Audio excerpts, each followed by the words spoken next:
Good afternoon, everyone. Thank you so much for coming to this panel.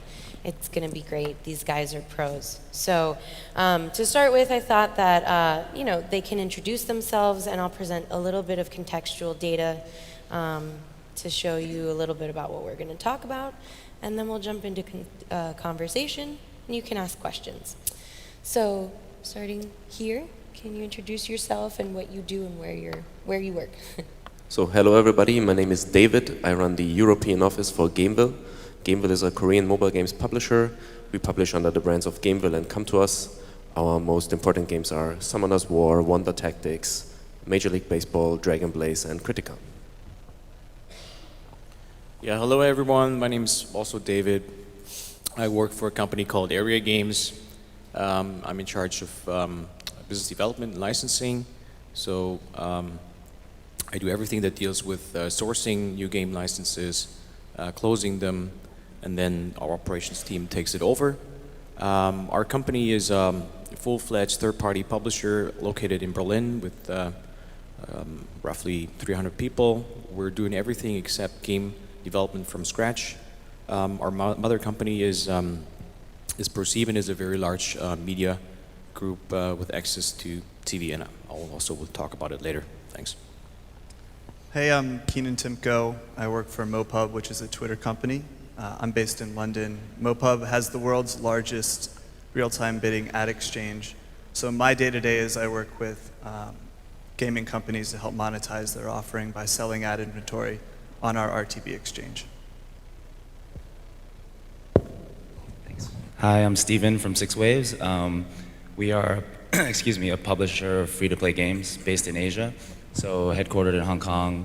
We also publish in Japan, Korea, Taiwan, and Hong Kong. So we've been doing it for about 8 years now. So lots of partnerships over that time span. So happy to be here.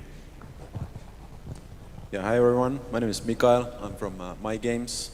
We are a Shanghai-based publisher of foreign mobile games in China. And I've been in China since 2004. And My Games has been doing the mobile games publishing in China for the past 3 years or so. So very happy to be in the panel. Great. Well, thank you so much. So to start with, I thought that it would be great to give you a little insight into the market so that when we start having a conversation, we know a little bit more.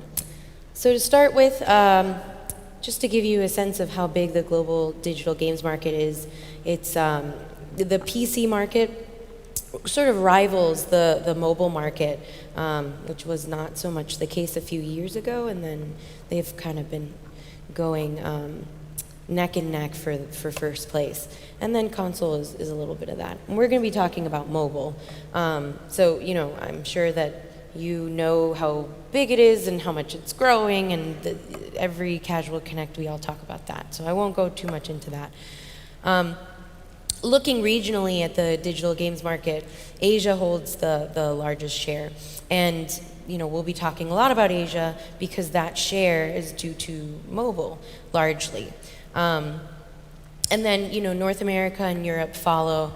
But we're seeing the most growth come out of those two markets as opposed to Asia or the rest of the world. So part of the reason why Asia is not growing quite as fast is China's quite big, but it's quite saturated. And Japan and Korea have been saturated for some time. So one issue that we've seen is that games made in Asia appeal to local tastes, and they generally tend to top the charts in all of these countries. So as an outsider, it can be very difficult to infiltrate. But these guys, I think, can talk much, much more about that than I can.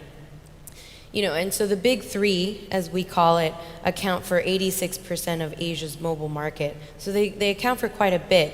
But Southeast Asia, South Asia, they're starting to infiltrate the market, and they're starting to be key points of opportunity. And so compared to China, so you can see that Japan makes more revenue than China in the mobile market, which doesn't seem to be intuitive. But the reason why is that a higher share of Japanese and Korean players spend on mobile games, and they spend quite a lot. So we're talking average revenue per paying user in the 50s, 60s, whereas in China it's $12, $13. So as I mentioned, Southeast Asia is becoming a great point of opportunity because we're seeing so much saturation in these larger markets, and now we're seeing a lot of smartphone growth in these countries. Primarily, we're seeing India grow at a pretty rapid pace, and population-wise, you know, if you think about it, it rivals China. It will have a larger population than China in the coming years. So we're starting to see quite a bit of growth in India and Indonesia, but I think people also forget that Hong Kong and Singapore are quite developed markets, countries. They have very high smartphone penetration, and we'll delve into that a little bit more as well. So these are a lot of places where if China is intimidating, or you feel like the Western markets are not the right place for your games, you can start looking into. So 3 reasons why Western publishers should partner with local publishers, particularly in the big 3. Number 1, regional chat apps are the biggest drivers of mobile gaming in Asia, and they really need a lot of local expertise, especially in terms of fostering partnerships with local publishers who can sort of leverage the negotiation of your game to be showcased on a popular app. Number 2 is that publishers can face a lot of complex legal issues that can be really hard to navigate, and they really are different across all of these different markets. So you don't want to do that alone.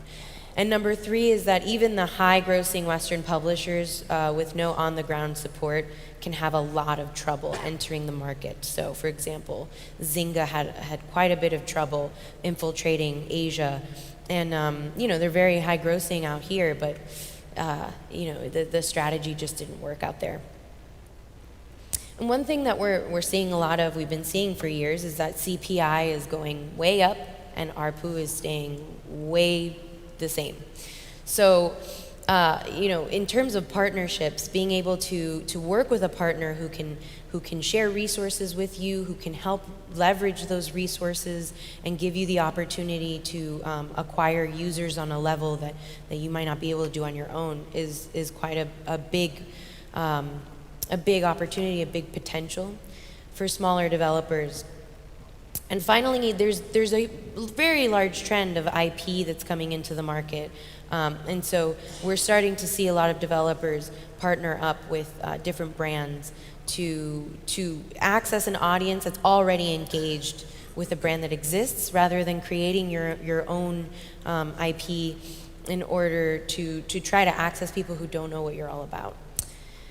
So that's my quick data rundown. And so to start, maybe we can start with Mikhail, because he's in the Chinese market, and that's a pretty contentious market to be in. So one thing is your company had a lot of success with hill climb racing, and so what do you think it was about that partnership and that relationship that made that a success as opposed to games that are not as successful?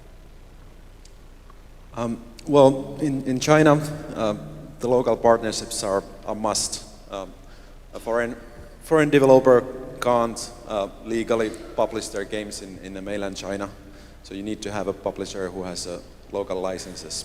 But that's not enough. So for us, as a local publisher, we need to cover dozens of Android stores. Currently, we are publishing in 58 different stores. And when we started publishing Hill Climb Racing, we started with something like 30 stores. And these stores are all sort of rivaling each other. So we wanted to partner up with somebody who is neutral in the market and has influence across all these rivaling stores. So instead of lining our strategy with the individual stores. We started from forming partnership with China Mobile, which is they are a store as well. They are a distribution channel, but more significantly, they are a billing partner, billing provider. By working with China Mobile closely, using their billing, we were able to cover all those stores with relative simplicity. So we were able to quickly get the game out in all the major stores, got a little bit of push from China Mobile behind the curtains, got the initial featurings, and then once we achieved that, then the game sort of just started to prove itself that it can actually monetize, and then the stores became interested in featuring it. So I think for us, partnering with China Mobile there was really crucial. And so, Steven, you work a lot in other Asian countries, right? So how do those relationships with Western publishers, how do they work? Are they similar? Are they different? Sorry, with Western publishers or? Yeah. So with publishers that are looking to go into Asian markets that they might not be familiar with. Right. So I'd say similarly to what Mikhail just said, most of the biggest markets in Asia are very distinct. So if you look at the top grossing games in Europe or the Americas, pretty much the usual suspects. But if you look at mainland China, Tencent or NetEase who are dominant, they have pretty much no top grossing games in Japan, for example, or in Korea. So you pretty much need to have local relationships in each major market in order to succeed because they're distinct and individually massive. So for us, we are not actually touching mainland China because obviously it is a huge, I guess, obstacle and a huge challenge for even the biggest players. So for us, we're trying to focus just outside of China in territories such as Hong Kong, where we're headquartered, and also Taiwan. Now, most of the time, people just associate those three territories as sort of Chinese, but in fact, they're separate markets. Each, I'd say Hong Kong and Taiwan, which you would think of as tiny islands physically, are both top 10 in terms of Google Play revenue, for example. So Taiwan is a larger market in Google Play than Germany. Hong Kong, which is even smaller, is top 8 or 9 in the world. So we're trying to take care of those territories, which are substantial. And I think if you're a Western publisher or developer looking to break into those markets, we're trying to carve that out, whereas Mikhail's team is doing a great job in mainland China. So ditto for Korea and Japan. There's really difficult to actually break in and fully maximize your revenue without a local partner, not only because of user acquisition, but also because of billing, events, live ops on the ground, offline marketing. All of these things are really difficult to do remotely without a strong local partner. Sorry, did you?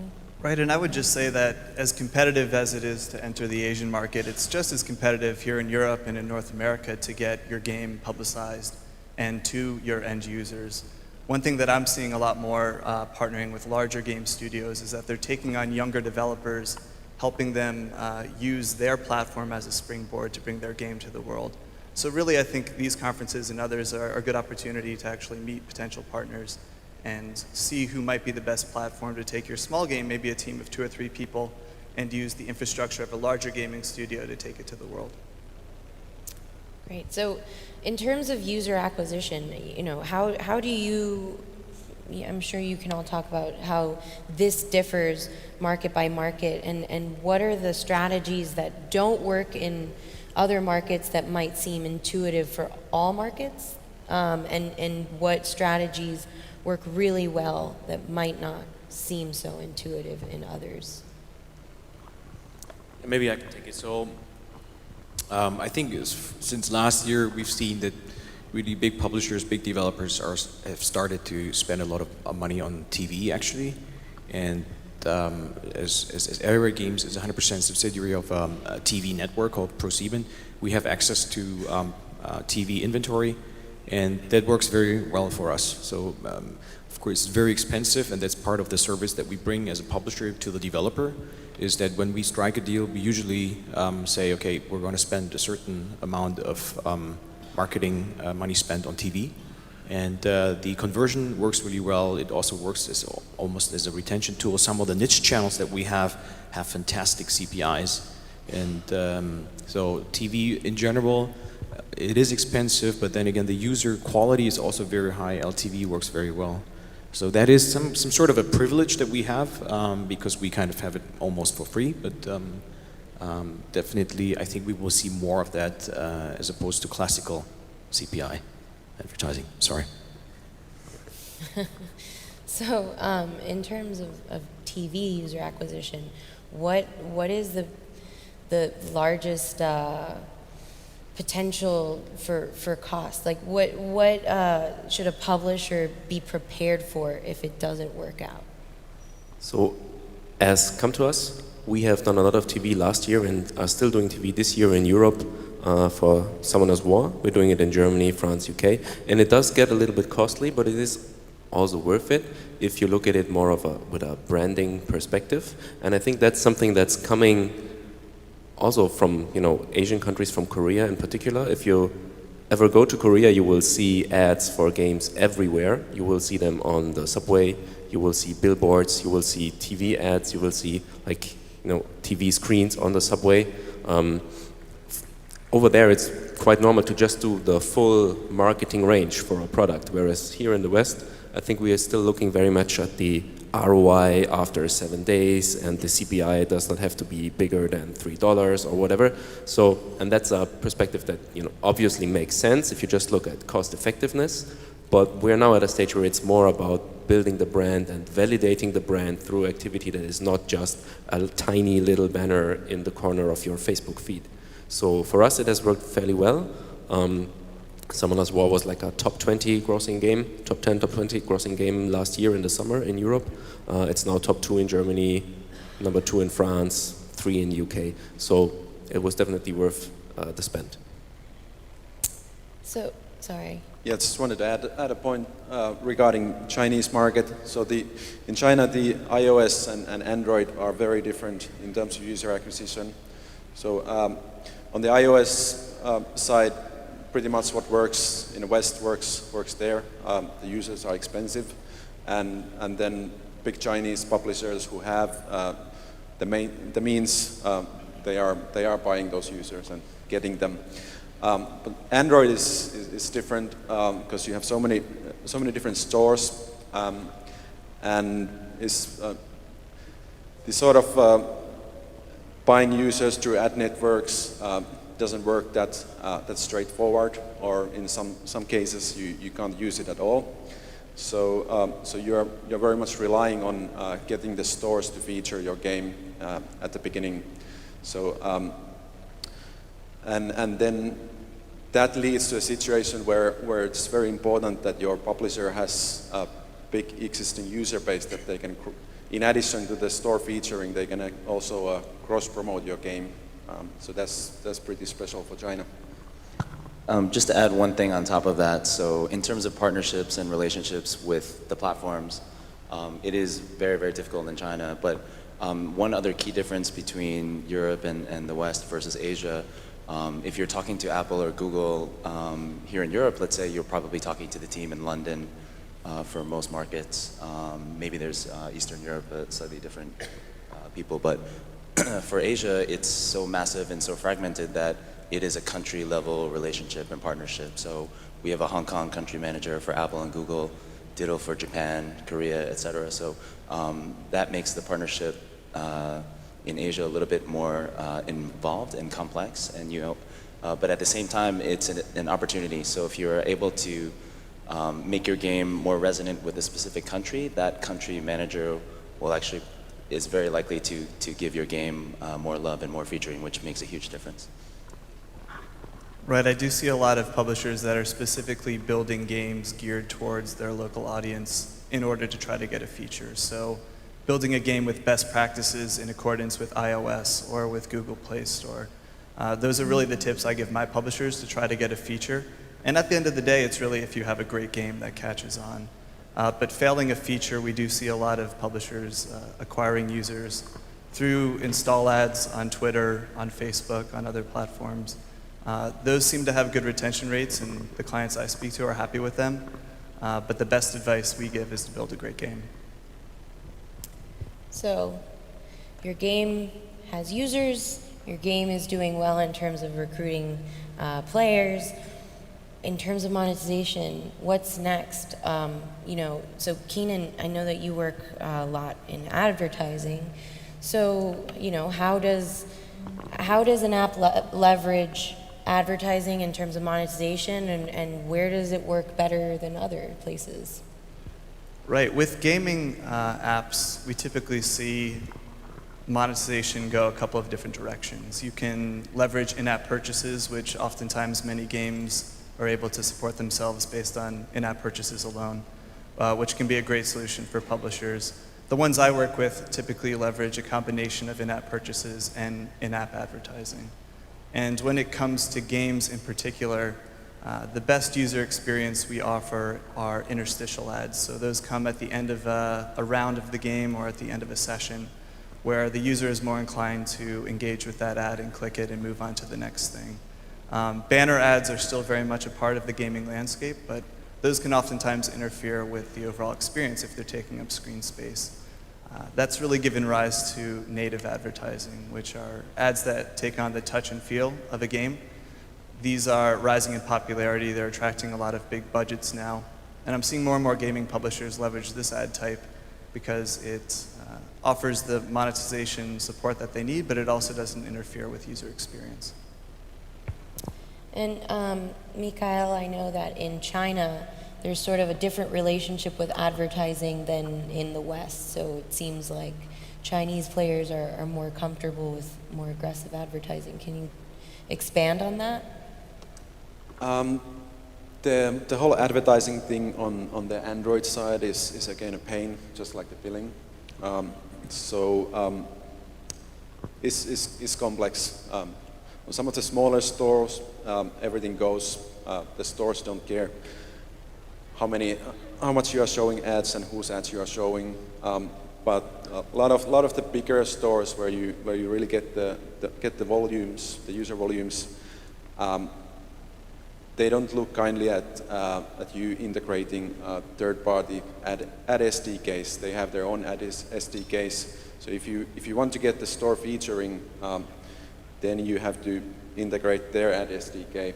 And in a lot of cases, there is then you need to evaluate whether those ads can bring enough revenue to justify the workload to integrate 20 different ad SDKs.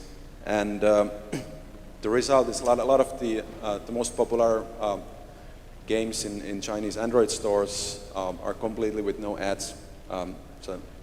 So our games like Hill Climb Racing, Cut the Rope Magic, we are publishing completely no ads at the moment. And we are waiting for the market to change. I think it will change starting this year. The big players like China Mobile is coming to the ad space this year. The stores, I think they will be start to recognize the huge potential of ad revenues and will loosen their policies, I hope. And hopefully that will soon lead to a situation where we can bring games that are not solely relying on in-app purchases, but also on ad revenues. Right, and I think that games around the world, whether or not they can leverage ads, is largely a factor of if there's budget in that region. And when MoPub started out in 2010, all of our demand-side partners were really North America-centric. But as we've grown as a company, we're getting close to 200 individual buyers, and these buyers are coming to have specializations of their own, and many of them are actually going to be specializing in running campaigns in places like Asia. So that should really open up the market to gaming publishers that do want to leverage advertising no matter where they are in the world. Can I ask a question actually? What is the average revenue per install for a gaming app that is making money through in-app advertising? What range do we see in the, let's say, Western as opposed to Asian? So as cost per install. No. The revenue per install that a developer would make if he or she monetizes through in-app ads. Well, I'd say that the way that MoPub measures campaigns is through a CPM basis. So that's a cost per impression. And the reason that we do that is because it actually benefits publishers much better because they're getting paid for every time a user sees an ad rather than an ad having to be result in a download. If you are going to be running ads on your game, we think that you should be getting paid for that, whether or not it results in a conversion. So speaking directly to CPMs, if we're going to be talking about interstitials, which I think is the most popular ad format for gaming, you can see anywhere from $4 in North America up to $6. And again, I would say that's for North America, Europe. If we're talking about Asia, that market is more developed, so it might be 50% of that or so. So which of you are not fans of advertising as a form of monetization? Not? Yeah, we're Not. definitely not into advertising. We use it, of course, for user acquisition, but we're free-to-play focused ever since we started a PC business. So that's just, out of discussion for us. For us, the LTVs work the best for free-to-play. Yeah. For us, it's the same. In our perspective, advertising revenue will be incremental compared to the increased revenue we would make if we were to just improve the games that we have and the monetization in those games. We do have a lot of inventory that we can use for promotion because we share one backend with Come to Us, and that gives us almost 1 billion installs and several million DAU every day that we can cross-promote our own content to. But we feel that this is more powerful than putting in external ads and powering other games. We instead prefer to direct our users to our own titles and then make those titles monetize really well through in-app purchase. It seems like, Mikhail, did you want to, or? Well, I think it also depends on the type of game. So by nature, the games that you guys are doing and we're doing, it's not really beneficial to have a ton of ads that interfere with the user experience. But for a more lightweight game or more casual, then absolutely, I think you'd be silly not to look at that as a source of monetization. So there's some points of contention here, right? There's a lot of disagreement in terms Well, of... it's not necessarily disagreement. It depends on your content. Our games are very hardcore action RPGs, very involved. You got lots of characters. They wear armor. They fight against other monsters. It's very, almost PC or console fidelity in terms of graphics. That gives us enough, purchase points and things to sell to players in a good and fair way, so we don't necessarily need the advertising. If your games are more casual, more easy to play, if you're Rovio, then you want to do ads. Right, and I think that's a valuable point that you made because it really is casual gaming that we see most of on our platform. MoPub itself and a lot of others in our space are mobile first. And we're working with game developers that, for the most part, have started just building their games for mobile devices first and foremost. Now, that's not to say we don't accommodate and we don't work with gaming publishers that have come from a different background, say a desktop background. But I mean, back to the point of advertising, I think that really it is a decision that every gaming company needs to make for themselves. What I stand behind for our platform is we have the flexibility to control what kind of campaigns you get to run on your app, when they run, how much, what users see ads, which users don't. That kind of flexibility, that kind of control is really valuable to the clients that I work with. So even if you are squeamish about trying to support your business through advertising, it isn't just a binary decision. It's something that you can really wade into at your own speed and leverage ads where you want to. And so, is it up to the developers to decide who they want to partner with based on their game type and the monetization they want, or should they be pitching to everyone and then get that feedback and make their decision? For most of the game publishers that have come to partner with MoPub, they wanted a full stack solution. So that means that they can not only leverage our real-time bidding platform, which is comprised of close to 200 individual buyers, but they can also work with networks. And managing all of that in one place, along with their direct sold ads, was probably the most driving decision for them when they chose where they're going to go to monetize their game. And so, for smaller developers, is there a way for them to find one strategy that they can use globally, that they can, in terms of partnerships or being able to just find a method that works for them? Or is it always going to be specialized, always localized, and they have to find new partners for each region? I think you can't just give a broad answer to that. It really depends on the company that you are running and the kind of business you want to build. If you want to take care of all these publishing things yourself, do marketing, do PR, buy ads, deal with monetization networks, do all these things, and you have the capacity to build that up, then maybe you can do that, but in what regions can you do it, and what regions do you want to pass this responsibility on to somebody else? If you just want to make a game and don't deal with all the rest, then you should probably talk to a global publishing company like maybe Gameville or Area Games. If you want to publish yourself in the West but don't want to do it in the East, then you should talk to those guys over there. It's really very much dependent on your objective. Yeah, and just to add a little on top of that, I think it doesn't hurt, especially here in Casual Connect or other industry events, it doesn't hurt to talk to people anyway, just to get their opinions on the game, right? And sort of gauge, the experts as to whether or not they think that your game has legs for wherever they're servicing. So, a lot of times games that may not be a perfect fit for what we're looking for, and we're happy to refer them to our peers in the industry that may be more excited for it, or vice versa, right? So there is no universal approach. It really depends on what you've created and the local feedback from each region. So what partnerships have surprised you because maybe they were really successful or maybe they weren't? Sorry, could you repeat that? What partnerships have you seen between companies that have really surprised you because either they were very successful and you didn't expect that, or they weren't so successful and it seemed like a good match? If I may. So we're sourcing in Asia, basically. Our approach is taking Asian games to the Western market.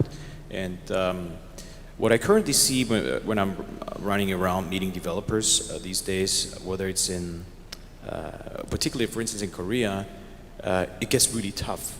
So that means many developers these days just filed for bankruptcy, haven't been able to secure any funding, completion funding, publishing, and the like. So we see as the market is kind of entering a stage where it gets really bloody, where mobile market is actually really a red ocean, and so there is I would say a formation of almost oligopolistic structure in Korea. For instance, you have companies like, I hope no one's there, like Nexon, Smilegate, and the like, and Netmarble and Gameville, which are pretty much taking 80% of the market and spending a lot of marketing budgets. So what happens is, if you're not under that umbrella of one of these big guys, it turns out to be very hard for you to secure funding. So these days, the market is getting very bloody. That's what I can say. It's a little bit not a direct answer to your question, but so what I see is a rising financial instability on the developer side, and that has hit us in some cases where the developers just running out of money, and we would basically have to finance that or fund that. So that is definitely, I think, is going to increase. I think one partnership that is a bit surprising, not to me over the years that I've been with MoPub, but to clients that are testing out our platform, is it's surprising to them how they can fold in advertising in a way that doesn't affect their user retention or user experience. Oftentimes we work with publishers that just want to try out monetization to see what kind of effect it might have on their user base, and it's always surprising to them when they decide to stay on the platform and use this as a tool to make money when they thought it could have potentially affected their user base or retention. On the China Android, you see a lot of success cases and a lot of failures as well related to to the dynamics in the market when the individual stores rise and fail. So so you see a lot of that. There are also games, studios who have been their China strategy for certain game has been to deal directly with just one store instead of trying to cover all of them.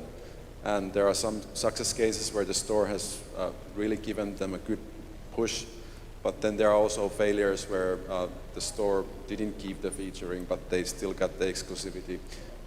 So you see a lot of both cases.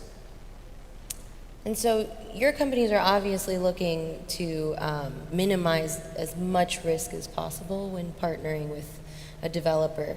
So what should developers keep in mind when they're pitching to a partner like one of you? All right. So I think on the partnership front, I always encourage developers to look at track record, experience.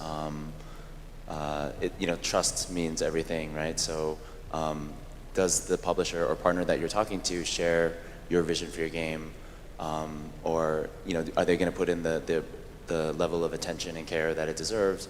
Or is your game going to be just one of hundreds that they're releasing and just a number to them, and it's just everything is numbers focused? So I think the feeling that you get from your potential partner is very important, and also making sure you vet them, and if they're serious about your game, as a publisher, I shouldn't say this, but ask them for a commitment and make them show that commitment to you in terms of whatever, money, installs, marketing, you name it. I agree all on that, and I would even go a little bit further to say that it's really valuable when you have sort of personal chemistry with the teams, the two teams, that people are happy to work together. That makes a world of difference. Yeah, given the current market situation, of course, if I ask the developer, like how long can you sustain yourself without generating any revenue, so that means what is your burn rate, and when are you going to hit the cash wall? Of course, the opposite holds true, right? What about the publisher? Are you financially stable? Will you launch my game? What real marketing challenge do you have? Do you really have a user pool, not just only that, data entries of formerly registered users, but really do you have active user base that you can really use in order to promote my game? And of course, a hard commitment is something that you should always try to get in terms of at least marketing. So how many publishers roughly, maybe you don't know, but how many publishers roughly pitch to your companies, and how many do you partner with? Game developers. Yeah. Well, for my games, we get a lot of contacts from developers all the time. So we are trying to evaluate something from 1 to 5 games per week. Unfortunately, we are not able to attend to all of the games that are pitched to us. Sometimes not even able to answer the emails.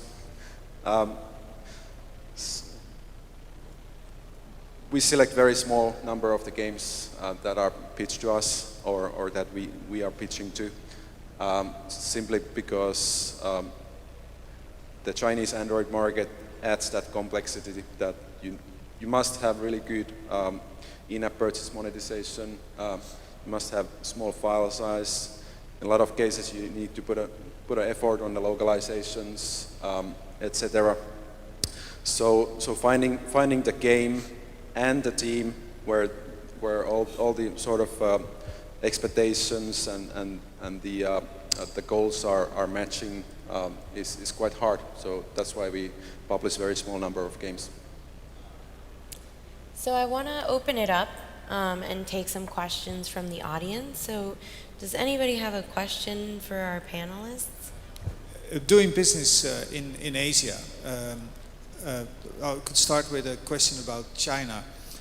How much money is left for me as a developer once all the percentages in partnership with my gamers, for instance, there's the operator who takes like 30 to 40%, there are the channels who take a percentage, then there's my gamers who takes a percentage. How much is going to be left? That's a very good question. So there are several different billing methods on the Android side. iOS, of course, works as iOS works, so we don't need to discuss that. But on the Android side, if your game is a standalone game, then the carrier billing is the mainstay. And you have 3 operators, China Mobile, Telecom, and Unicom. You can use all of their billing. And they take the standard 30% of the end user payments. After that, you have to pay something to the store for the distribution and for the featuring. And the stores, they often don't settle for less. So our share with the stores is we give them 30%, so the same as to the operators. But in a lot of cases, they want 40% or 50%. Or if you're using their billing, they bake it together, the billing and the distribution, in a way that it comes to somewhere around 50 to up to 80 or 90. So we get 40 as my games. We get from our games we get 40% of the revenue, and then we split that typically 50-50 with the developer. And but if your game is a server-based game, online game, then you would more be relying on the online payment methods such as Alipay or Tencent, QQ coins, etc. Those online payment methods, they typically take much less, 5% or less. So there's then a bit more to share after that. But then is subject to negotiation with each stores, how much they take. Again, often they will want to take more than you. So on the I think on the standalone casual games, it's more straightforward, but on the online games, it's always a lot of negotiation with each of the stores. Thank you. So you end up with 18% approximately. So with us, we end up, developer gets 20%, Okay. and that's before taxes. So you will then have to pay the withholding tax to China, VAT there. So you get to carry like, is it 16.8, something like that. Okay. But then some of those taxes you probably can deduct on your home country taxation. Thank you. Thank you very much. So if I may add on that, for instance, I think Kakao, they take about, I think 70% of the remaining 70. So if you have 100, you deduct 30 to the App Store fee, 70 is remaining. And of those, they take 30, which is 21, so you end up with 49. Yeah. So that's the classical calculation. And then with the publisher, if you do not have like an intermediary layer like Kakao or Line Messenger, you usually tend to have something like 70-30, 60-40, 50-50, 70 for the publisher, 30 for the developer, depending on the marketing. Some say they do 50-50, but they recoup marketing, share marketing expenses, or any other expenses. So it varies really deal by deal. Thank you. And truth be told, I mean, based how complicated these partnerships can get, that's why we often see developers that have a runaway hit if they're with a small company. They do choose to remain in full control over their games, and so they'll take it direct to a platform like MoPub, where if they don't feel they need the additional springboard of a publishing entity, they can handle all of the monetization and have payouts go direct to them.